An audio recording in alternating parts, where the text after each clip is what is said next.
Welcome to today's explainer. Okay, let's dive into this. Today, we're tackling something literally every single person in a management role wrestles with, probably daily, and that's leading with actual, genuine emotional intelligence. You know, we hear that buzzword thrown around a ton in business literature, right? But today, we're stripping away all the corporate jargon. We're going to look at the actual practical mechanics of it. Because look, it's not just about being nice. Actually, scratch that. It's not about being nice at all. It is an absolutely crucial structural component of effective leadership. It's kind of like the invisible engine running behind the scenes that drives everything, from your own personal sanity to the success of the whole entire operation. Think about your daily reality as a leader for a second. You are essentially the weather system for your organization. Whatever you're projecting, everyone else feels. So there is this direct, totally unavoidable line between your internal state and your external results. What we're looking at here is comparing your internal leadership skills, so your ability to manage your own stress, your capacity to empathize, your discipline in making rational decisions. We're comparing that directly against external outcomes, like staff and client satisfaction.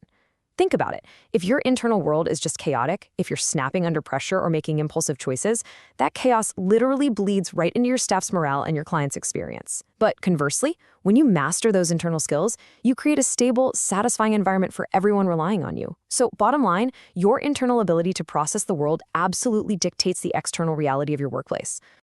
Section 1. 5 key leadership skills, the pillars of emotional intelligence. So the absolute bedrock of emotional intelligence is self-awareness. And here's a wild stat for you.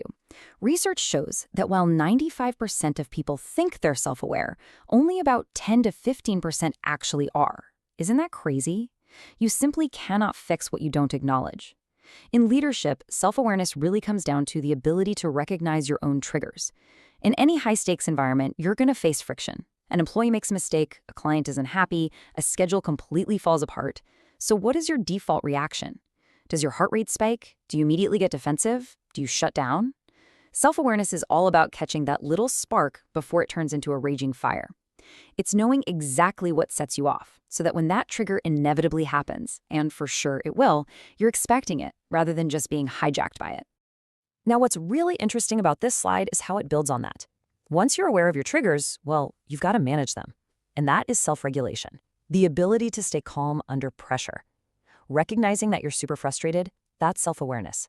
Not screaming at the entire room because you're frustrated, that's self-regulation. When the workplace pressure naturally spikes, because let's face it, it always does, your team is going to look straight at you. If you panic, they panic. It spreads like wildfire. But if you project a steady, unshakable calm, it acts like a massive anchor for the entire team. Self-regulation is basically the discipline of taking a pause between a stressful event and your reaction to it. Moving on to the third pillar, motivation. But hold on, we aren't talking about motivation in the sense of cheering your team on with pom-poms or giving pep talks. In this context, motivation is defined specifically as your ability to maintain focus on solutions. When a massive problem just lands right on your desk, man, it is incredibly easy to get sucked right into the drama of it. You know, asking things like, who's to blame? Why is this happening to us again? But an emotionally intelligent leader has the internal motivation to completely bypass that desire to complain. Instead, they fiercely lock their focus onto finding the way out. You basically become a relentless engine for solutions, just flat out refusing to let yourself or your team drown in the problem itself. Next up, we have empathy. And notice how specifically this applies in a care-centric environment. It's the ability to deeply understand both caregiver and client perspectives. As a leader here, you are essentially balancing two very different, highly sensitive groups. On one hand, you have the caregivers, the frontline staff putting in the exhausting day-to-day physical and emotional work. And on the other hand, you have the clients actually receiving that care. So empathy here isn't just, feeling sorry for someone. It is the strategic ability to step out of your own shoes and genuinely see the entire chessboard from both the caregiver's exhausted perspective and the client's vulnerable perspective. Finally, we wrap up this whole framework with social skills. This is where all that internal work we just talked about actually meets the outside world. It's your ability to communicate effectively and resolve conflicts. Think about it. If you're self-aware, regulated, motivated, and empathetic, well, now you actually have to express that to other people. Effective communication becomes your primary tool for navigating the messy, complicated reality of human interaction. It means you can deliver really hard news without causing offense, or you can step into a boiling conflict between two staff members and just de-escalate it smoothly. And why? simply because you know exactly how to talk to people in a way that makes them feel genuinely heard and respected. Section 2. Let's move to and see how this builds into emotional intelligence in action, real-world scenarios. Let's ground ourselves in a very real, everyday, high-stress scenario. Imagine this. A caregiver calls off for a second consecutive shift, citing stress. Think about the massive operational nightmare this causes. You are now short-staffed, again. Your other employees are going to have to pick up the slack. Your clients might be impacted. It is a highly, highly triggering moment. So I want you to just pause for a second and visualize your immediate gut reaction. Seriously, what is it? Is it frustration? Is it anger at that caregiver for leaving you in a total bind? Do you immediately just want to reprimand them on the spot? Honestly, that is the natural reaction. But let's look at what the emotionally intelligent response actually looks like. Instead of reacting impulsively and making it worse, try this foolproof 4-step procedure to totally diffuse the situation. Step 1, listen. Seriously, before you start lecturing, you simply hear them out. Let them talk. Step 2, validate their feelings. Now, this requires that empathy we just talked about. You don't have to agree with them, calling off, no way, but you absolutely must acknowledge that their stress is very real to them.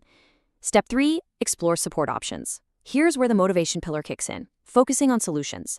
Ask, what can we do to get you back on track? And finally, step 4, reassign shifts calmly. This is self-regulation in action, folks. You don't furiously start making calls, broadcasting your panic to the rest of the office. You handle the operational fallout with total, unwavering composure. So, the crucial point is captured perfectly in this coaching insight. Leaders with high emotional intelligence prevent small issues from becoming crises. Let's think about our scenario again. A caregiver calling out, that's really just a small issue. It's a routine operational hiccup.